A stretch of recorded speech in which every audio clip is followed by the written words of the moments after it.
Reka twongere tubasuhuze tubifurize ibihe byiza tubifurize nanone kuri aya manywa ya tariki ya 8 z'ukwezi kwa mbere umwaka wa 2025 shuti bavandimwe reka tubane namwe muri byinshi bikomeje kugenda bitangazwa ni mu gihugu cy'u Burundi naho tuba tugomba kugenda tuza tubarambura tubabwira ngo bihagaze bite. Turaza kugenda tureba amakuru y'ubwino akomeje kugenda aturuka mu ishyaka rya politike riyoboye iki gihugu cy'u Burundi nyuma yuko umwiryano ukomeje kugenda ugaragara. Icyo bari gupfa no gushaka kandida perezida ugomba guhagararira iki gihugu cy'u Burundi mu matora ya 2027. Inshuti bavandimwe turaza kugenda turebera hamwe nanone operasiyo zikomeye cyane zikomeje kugenda zikorwa n'igisirikare cy'u Burundi ndetse na FARDC nubwo bwose ku mirongo y'imbere ku rugamba bakomeje kugenda bagamburuzwa bikomeye cyane. Ubu noneho amakuru dukomeje kugenda twakira nuko iki gisirikare cy'igihugu cy'u Burundi cyatangiye kugenda gicika intege, aho bivuga yuko bamwe mu basirikare b'iki gihugu cy'u Burundi bari mu nkambi zitandukanye by'umwihariko mu ntara Cibitoke by'umwihariko mu bice bitandukanye harimo nk'intara ya Bubanza. Ubu byamaze kugenda bamenyekana yuko banze kujya ku rugamba guhangana n'igisirikari cya Repubulika Iharanira Demokarasi ya Kongo, abafatanyije muri operasiyo zitandukanye bari guhanganamo n'inyeshyamba za M23. Ubu byamaze kugenda bimenyekana yuko bamwe mu basirikare bakuru by'umwihariko abari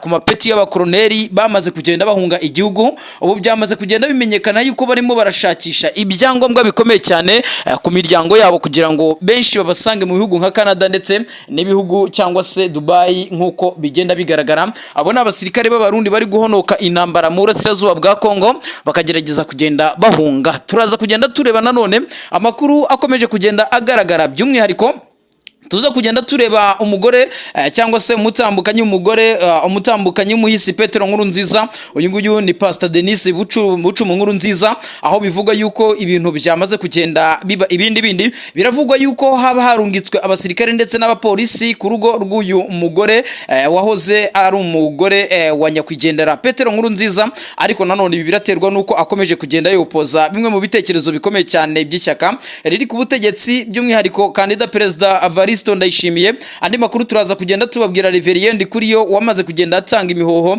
ndetse agaragaza yuko atazongera kwiyamamaza cyangwa se kuyobora iri shyaka rya CNDD-FDD nka chief coordinator cyangwa se secretary general, ahubwo agomba kuba yabifasha hasi nawe agakora nka kandida perezida akaba yakiyamamariza kuyobora iki gihugu cy'u Burundi. Benshi mu gihugu cy'u Burundi bagaragaza yuko uyu mugabo mu by'ukuri yaba afite ubushobozi bukomeye cyane bwo kuba yahangana na perezida Evaristo Ndayishimiye ndetse akaba nawe wacyura umwanya wa perezida. Ibi biraterwa nuko bimwe mu bikorwa uyu mugabo akomeza kugenda akora ndetse nubwo aheruka kugenda aganira n'itangazamakuru byinshi yagiye asubiza bivuga yuko ikiganiro cye cyari gitegeranyijwe amatsiko ndetse n'ibyaje kugenda bivamo byinshi byanyuza abaturage kuruta ibyo perezida Evaristo Ndayishimiye yagejeje ku banyagihugu ubwo yarimo arabasoreza umwaka wa 2025.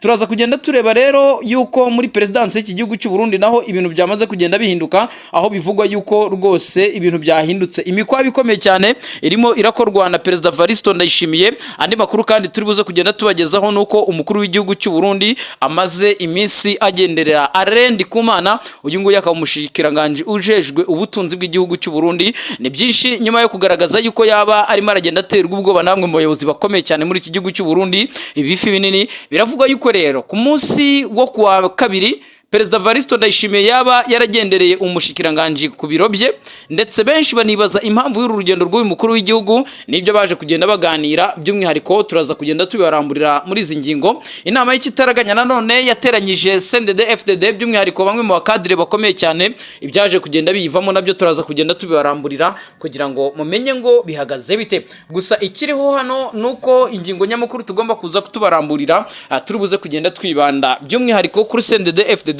ndetse n'imigabo n'imigambi yabo ndetse n'imwiryano bivuga yuko watangiye kugenda uboneka muri ririya shyaka rya politike riri ku butegetsi. Nibyo benshi baravuga yuko ubutegetsi bwa perezida Evaristo Ndayishimiye cyangwa se vuge son excellence Evaristo Ndayishimiye bwaba burimo buragenda bugera ku musozo nyuma yuko uyu mukuru w'igihugu asabye abanyagihugu yuko bamusengera kugira ngo azageze mu mwaka wa 2027. Ariko abandi bakibaza bati kubera iki asaba yuko twamusengera akandi mu by'ukuri yaramaze kugenda atakarizwa ikizere n'abaturage. Uyu mukuru w'igihugu Evaristo Ndayishimiye yamaze kugenda agaragaza yuko ashaka kongera kuyobora iri shyaka rya rya CNDD-FDD, ariko impungenge n'ubwoba ni byose hagati muri iri shyaka, ndetse ari nabyo bikomeje kugenda bituma haba inama z'igitaraganya kugira ngo barebere hamwe mu by'ukuri ese ahazaza h'iri shyaka na hahe. Ikindi kandi amakuru dukomeza kugenda twakira, bamwe mu bakadire bakomeye cyane muri CNDD-FDD barimo Reverien Ndikuriyo, barimo Denise Bucumu Nkurunziza, Pasterine, barimo benshi mu bahoze ari abarwanashyaka b'iri shyaka, by'umwihariko bigaragara yuko batizera neza 100% ibikorwa bya Perezida Evaristo Ndayishimiye, ndetse amakuru anagaragaza yuko haba harimo haragenda haba mu by'ukuri ubugambanyi bukomeye cyane bwaba buri muri parti politique hagati imbere muri CNDD-FDD ndetse no mu baturage bari hanze y'igihugu mu by'ukuri batavuga rumwe n'imitekerereze ndetse n'ibyo CNDD-FDD iyobora. Ibi rero benshi bakavuga bati dukurikije ibibazo biri mu iki gihugu cy'u Burundi, yaba ibibazo by'abasirikare b'abarundi bakomeje kugenda bagwa mu burasirazuba bwa Kongo, yaba nanone ibibazo biri mu ishyaka riri ku butegetsi hano mu gihugu cy'u Burundi, yaba ibibazo by'ubukene, yaba ibibazo bigiye bitandukanye bikomeje kugenda bigwirira abaturage. Ibyo rero bikagaragaza yuko uyu mukuru w'igihugu cy'u Burundi rwose nyamuneka ibintu bitari buze kugenda byoroha. Nanone kandi Perezida Evaristo Ndayishimiye turaza kugenda tubabwira mu ntara ya Bubanza, aho bivuga yuko bamwe mu basirikare b'iki gihugu cy'u Burundi banze kujya kurwana mu burasirazuba bwa Kongo. Ni ku munsi wa kuwa kabiri, aho amakuru yagiye acicikana avuga yuko kimwe mu kigo cya gisirikare cyari kigiye gukuramo intwazangabo zigiye guhangana n'umutwe cyangwa se n'umuhari wa M23 hariya mu burasirazuba bwa Kongo, banze kurira tata za gisirikare kugira ngo bajye kurwana. Ibi rero byahise bituma andi makuru akomeza kugenda avugwa yuko byaba byaratewe n'uburyo ubuyobozi bw'izi ngabo bwagiye busa naho butumvikana neza na high command cyangwa se ubutegetsi bwa Perezida Neva. Ubwo Perezida Neva nanone yakomeje kugenda ashyiraho pressure umugabo bita Prime niyo ngabo, ndetse niyo ngabo nawe abasirikare baramugumukana bagaragaza yuko batari kubona impamvu bajya kurwanira ku butaka bw'igihugu cya Kongo. Ariko nanone abasirikare babanje kujya kurwana kugeza isa bakaba batarabona imishara yabo, abandi kandi bakaba baragiye kurwana muri Somalia muri UN cyangwa se muri misiyo z'umuryango w'abibumbye, ariko kugeza izi saha bakaba batarabona imishahara yabo. Benshi rero bagenda bafata ibyemezo bitandukanye birimo gucika igisirikare, abandi kuba bakigumura bakanga kujya ku mirongo y'imbere ku rugamba kujya guhangana n'umwanzi nk'uko bigenda bitangazwa. Iki gihugu rero cy'u Burundi nyamuneka ni igihugu gikomeje kugenda gihura n'ibihe bidasanzwe, ngira ngo nk'uko bisanzwe mudukundire tubabwire yuko hari amakuru avuga yuko ibintu bishobora kuza kuzamba muri politike y'igihugu cy'u Burundi, by'umwihariko mu biro bikuru bya Perezida Evaristo Ndayishimiye, nyuma yuko bamwe mu bakorera muri ibi biro bamwe bumva doctrine z'uyu mukuru w'igihugu, abandi kandi bakagaragaza yuko adakwiye kuba yakongera kuyobora abanyagihugu cyangwa se abarundi muri rusange kubera ibikorwa bitandukanye yakomeje kugenda agaragaza ndetse n'ubushobozi bwe mu bya politike. Gusa hari inkuru nziza yamaze kugenda imenyekana, nuko uyu mukuru w'igihugu tayari ubu ari wamaze kugenda afata inkoni y'ubushumba, niwe ugiye kuyobora AU cyangwa se African Union nk'umunyamabanga mukuru. Ibi rero bikavuga yuko uyu mugabo biri buze kugenda bitamworohera kugira ngo akomeze ibikorwa by'ishyaka mu gihe yaba afashe izindi nshingano, ndetse benshi mu bakurikiranira hafi politike y'iki gihugu cy'u Burundi bakagaragaza yuko yaba ari umwanya mwiza w'abagabo barimo Reverien Ndikuriyo, barimo n'abandi banyepolitike batandukanye kuba bakigaragaza bakaba bahangana n'uyu mukuru w'igihugu mu gihe izo nshingano nyinshi zaba zisa naho zitamworoheye. Aha rero ni akaga gakomeye, ni ibibazo bikomeye muri iki gihugu cy'Abarundi bakomeje kwiyongera mu bibogobogo, aho bivuga yuko operation igiye gutangira noneho ari operation Karahotaka ishobora kuza gusiga benshi mu basirikare abama 23 rwose bahuye n'akazi gakomeye kubera yuko ingabo z'u Burundi zikomeje kwiyongera mu buryo budasanzwe. Tuza kugenda tureba ibyari byo, turebe uyu mugabo Edouard Bizimana ibye na Perezida Neva biraza kugarukira he kubera iki Burundi bukomeje guhagurutsa amahanga yose. Turaza kugenda tureba ibyari byo. Andi makuru kandi turaza kubabwira yuko igihugu cya Katari nacyo cyamaze kureactinga ku byaje kugenda bitangazwa na Edouard Bizimana, ndetse no ku ruhande rw'igihugu cy'u Rwanda uhagarariye ubanye n'amahanga ndetse akaba minisitiri w'ubutwererane yitwa Olivier Jean Patrick Nduhungirehe yaje kugira nawe ibyo atangaza kuri ibi byose bikomeje kugenda byandikwa n'indongozi z'igihugu cy'u Burundi. Hamwe n'andi makuru agiye atandukanye, inshuti bavandimwe, reka tubasabe muze kudukora subscribe, mudukande like, share ibiganiro byacu bikomeza kugenda kugenda bibanezeza aho muherereye inshuti bavandimwe. Nibyo rero bidatinze reka tubanze turebe ngo bihagaze bite. Muri CNDD FDD ibintu byamaze gukara ndetse no gukarata. Biravugwa yuko bitoroshye hagati ya Perezida Evariste Ndayishimiye ndetse mu by'ukuri n'uyu mugabo uhagarariye CNDD FDD Reverien Ndikuriyo. Biravuga yuko Ndikuriyo nyuma yo kugaragaza imbamutima ze ko hazaza he muri politike y'igihugu cy'u Burundi, benshi bavuga yuko umukuru w'igihugu Perezida Evariste Ndayishimiye atigeze yishimira ibikorwa byiwe, ndetse ubwoba ni bwose yuko uyu Reverien Ndikuriyo nawe yamera nka Guillaume Bunyoni. Mu byubuka neza ko Bunyoni nubwo afunzwe akaba yaramaze kugenda akatirwa burundu n'inzego zishinzwe ubutungane hano muri iki gihugu cy'u Burundi, ariko ntago bikoye yuko yari inshuti y'akadasohoka ndetse yari n'umutoni ku butegetsi bwa Perezida Nkurunziza ndetse na Perezida Evariste Ndayishimiye. Ariko nyamuneka benshi baragaragaza uyu mugabo Reverien Ndikuriyo nk'umugabo ushobora kuzagira iherezo ribi nk'iryo uyu mugabo Bunyoni akomeje kugenda ahura naryo. Impamvu ni iyihe? Nuko ari umwe mu bagabo bamaze kugenda bigarurira igikundiro cy'abarundi benshi. N'ikimenyimenyi bigaragara yuko ijambo yavuze ubwo CNDD FDD yagezaga ijambo ku banyagihugu b'igihugu cy'u Burundi, ijambo rye ryakurikiwe ndetse benshi bakagaragaza yuko banaryishimiye, bari banaritegerezanyije amatsiko kuruta iryo Perezida Neva yagaragaje, avuga yuko mu by'ukuri asaba yuko ngo igihugu cy'u Rwanda gikomeza kugenda kisa naho giteza umutekano muke ku butaka ndetse kinabamenase ku gihugu cy'u Burundi. Asaba abarundi bose guhagurukira hamwe bakarwanya umwanzi umwe ari we gihugu cy'u Rwanda. Ndetse ariko bamwe mu ncabwenge z'abarundi bagaragaje ko Perezida Neva akomeza kugenda yitwaza u Rwanda nk'iturufu kugira ngo akomeze gukinga kadeyi mu banyagihugu b'u Burundi, mu gihe byinshi mu byo ajejwe cyangwa se mu byo yatorewe kugira ngo asavinge abarundi atigeze abigeraho, agakomeza kugenda mu by'ukuri yiha u Rwanda. Reverien Ndikuriyo n'umwe mu bagabo mu by'ukuri barimo baragenda barahabwa amahirwe, ariko nanone umugabo bita Gervais Ndirakobuca, uyu nguyu muramuzi neza yuko ari mu nteko nshinga amategeko ndetse yamaze kugenda ahindurwa umudepite. Biravugwa yuko rero nawe yabashyigikiye uyu mugabo mu by'ukuri mu mugabo Reverien Ndikuriyo yuko mu by'ukuri amubonamo ubushobozi bwo kuba yatangwa nk'umukandida perezida wo kuyobora iki gihugu cy'u Burundi. Ariko nanone mu gisirikari naho ibintu byamaze kugenda bihinduka. Uyu mugabo Prime Niyongabo mu by'ukuri amaze kugenda aba ihwa ry'umushubi mu kirenge cya Perezida Evariste Ndayishimiye. Benshi baravuga bati Perezida Neva niwe wamubereye pare mu bukwe bwiwe, ariko nyamuneka uyu mugabo ni umusirikare ku mutima. Uyu mugabo benshi badatinya kugaragaza yuko ari umwe mu basirikare b'umutima ndetse ari umwe mu basirikare abafite discipline igihugu cy'u Burundi cyaba cyaragize. Ariko nyamuneka we n'abasirikare b'igihugu cy'u Burundi nyuma yo kwereka Neva yuko hari imbogamizi zikomeye cyane bakomeje kugenda bahura nazo mu rugamba bakomeje guhanganamo n'inyeshyamba za M23, nyuma y'amakuru y'ubutasi yamaze kugenda ashyikirizwa by'umwihariko uyu mugabo yitwa Ildefonse Habarurema. Uyu nguyu niwe ushinzwe ubutasi bw'igihugu cy'u Burundi nyuma yo gutanga amakuru mu gisirikare yuko M23 yaba ifite umugambi wo kwadivansinga ikagaba ibitero ku butaka bw'igihugu cy'u Burundi.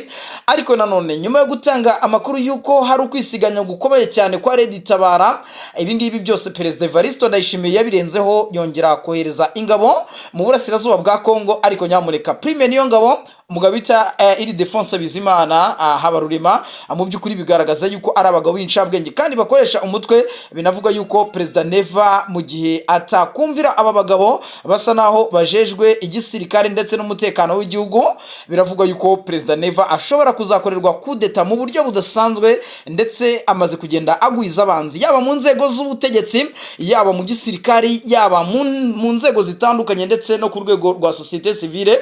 Ni umugabo bigaragara yuko icyubahiro ndetse n'igikundiro cy'abaturage akomeje kugenda agitakaza. Ibi byakubitiraho abanyepolitike bigaragara yuko mu by'ukuri bakeneye impinduka, bakeneye iterambere ry'abanyagihugu. Bikavugwa yuko rwose uyu mukuru w'igihugu cy'u Burundi ibintu bishobora kuzaba ibindi. Benshi baravuga yuko hashobora kuzaba imvururu zikomeye cyane mu matora 2027 ateganyijwe mu gihugu cy'u Burundi nyuma yuko Perezida Neva agifite inyota zo kuyobora iki gihugu cy'u Burundi. Ariko benshi mu baturage b'igihugu cy'u Burundi bakagaragaza yuko uyu mukuru w'igihugu mu by'ukuri adafite ubushobozi bwo kuba yarongora manda ya gatatu umuyobozi w'ingabo mu myaka y'ahazaza, bikavuga yuko rero byaba bikomeje kugenda biba akangaratete. Akavuga yuko kandi ubu butegetsi bushobora kuzongera gusubira mu maboko y'umuryango wa perezida Petero Nkurunziza, nyuma yuko kandi hari amakuru akomeje kugenda atohoza agaragaza yuko yaba yaragiye azira bamwe mu basirikare b'inshuti ze z'akadasohoka kubera yuko aribo bari kumwe mu minsi ya nyuma, aho bivuga yuko kandi dosiye nshyashya zamaze kugenda zifatirwa kwa Denise Bucumi Nkurunziza, bivuga yuko yaba afitanye umugambi ukomeye cyane na General Prime Niyongabo, ndetse tutanibagiwe Reverien Ndikuriyo. Ariko nanone bikavuga yuko yagiye hatahurwa amakuru avuga yuko General Niyombare yaba ari muri communication n'aba ngaba, bikagaragaza yuko rero ubutegetsi bwa CNDD FDD buyobowe na Perezida Varisto Ndayishimiye bwaba buri kugenda bugana ku musozo. Bikavuga yuko kandi hariya ku butaka bw'igihugu cy'u Burundi abaturage bamaze kugumuka mu buryo budasanzwe, nyuma yuko Perezida Varisto Ndayishimiye agaragaje yuko imipaka y'igihugu cy'u Burundi ndetse n'igihugu cy'u Rwanda idateze gufungurwa vuba ahangaha. Gusa icyo yagejeje ku baturage cyangwa se amagambo Reverien Ndikuriyo yagiye ageza ku baturage yagaragazaga yuko mu by'ukuri ifungurwa ry'imipaka ritari vuba ahangaha, abaturage b'igihugu cy'u Burundi bagomba gufunga umukanda. Ibi kandi nanone bikakurikirana n'ibikorwa by'ubugizi bwa nabi bimaze iminsi biri gukorwa n'imbonerakure mu bice bitandukanye, yaba mu makambi y'abakongomani. Ariko nanone bikavuga yuko hari ingo zimwe na zimwe zimaze iminsi ziri kugenda zisakwa, aho bivuga yuko izi mbonerakure zaba zirimo zirirara mu mihana y'abaturage bakomeza kugenda babashinza bimwe mu bikorwa bijyanye n'ubugambanyi. 23 rero nayo yamaze kugenda igaragaza yuko itewe impungenge no kwiyongera kw'ingabo z'u Burundi mu bice bya Bibogobogo ndetse n'ibice bitandukanye bya Kivu y'Amajyepfo, nyuma y'urugamba rukomeye cyane inyeshyamba za 23 zakomeje kugenda zirwanamo n'ingabo z'u Burundi mu bice bya Kamituga ndetse na Mwenga. Ubu ngubu biravuga yuko urugamba rukomeye cyane rw'igisirikare cy'u Burundi ndetse na 23 ruri muri Makobora ya mbere ndetse na Makobora ya kabiri. Ariko nanone abanyamurenge bari bamaze iminsi mu by'ukuri babyinira ku rukomo bavuga yuko mu by'ukuri ruguru hangiye kugaruka umutekano, ndetse banasaba yuko ingabo z'u Burundi zitazagaruka. Ariko nyamuneka Uburundi bwamanukanye ibifaru, abasirikare, ibikoresho byinshi bitandukanye bya gisirikare. Gahunda nta yindi ni ukujya guhangana na twirwaneho, aho bivuga yuko noneho na Red Tabara yabikomeje kugenda yisuganya. Uburundi bwaba bwarafashe amakuru akomeye cyane yuko iyi Red Tabara yaba igiye kongera kugaba ibitero ku butaka bw'igihugu cy'u Burundi. Ibi rero nyamuneka nibigaragaza yuko muri aka karere ka Afrika burasirazuba ibintu bitoroshye. Ngira ngo ku munsi w'ejo nibwo twabagezagaho indi nkuru ikomeye cyane, aho bivuga yuko mu butegetsi bwa CNDD FDD ibintu bikomeje kugenda bihindura isura, nyuma yuko mu by'ukuri Minisitiri w'ububanyi n'amahanga w'igihugu cy'u Burundi yaramaze yitwa Bizimana Edouard. Uyu mugabo mu by'ukuri biragaragara yuko yaje kugenda agaragaza uburyo budasanzwe, ndetse bigaragara yuko yaratwikishije igihugu cy'u Burundi. Ariko Perezida Neva nk'incabwenge isanzwe imenyereye ibya politike ahita yiexkiza bikomeye cyane ku gihugu cya Katari, nyuma yuko uyu mushikiranganje ujejwe ububanyi n'amahanga yaramaze kugenda mu by'ukuri agaragaza amwe mu magambo bigaragara yuko yari menase ku gihugu cya Katari, ndetse umubano w'ibihugu byombi yaba igihugu cy'u Burundi ndetse n'igihugu cya Katari ukaba wari bugende uzamo agatotsi. Ngira ngo dutangira amakuru twababwiye ihura rikomeye cyane riteganyijwe hagati ya General Mubaraka Muganga ndetse na Prime Niyongabo ashobora kuza kugirira uruzinduko mu gihugu cy'u Rwanda, nyuma yuko ibihugu byombi yaba igihugu cy'u Rwanda ndetse n'igihugu cy'u Burundi bimaze iminsi birebana ayingwe.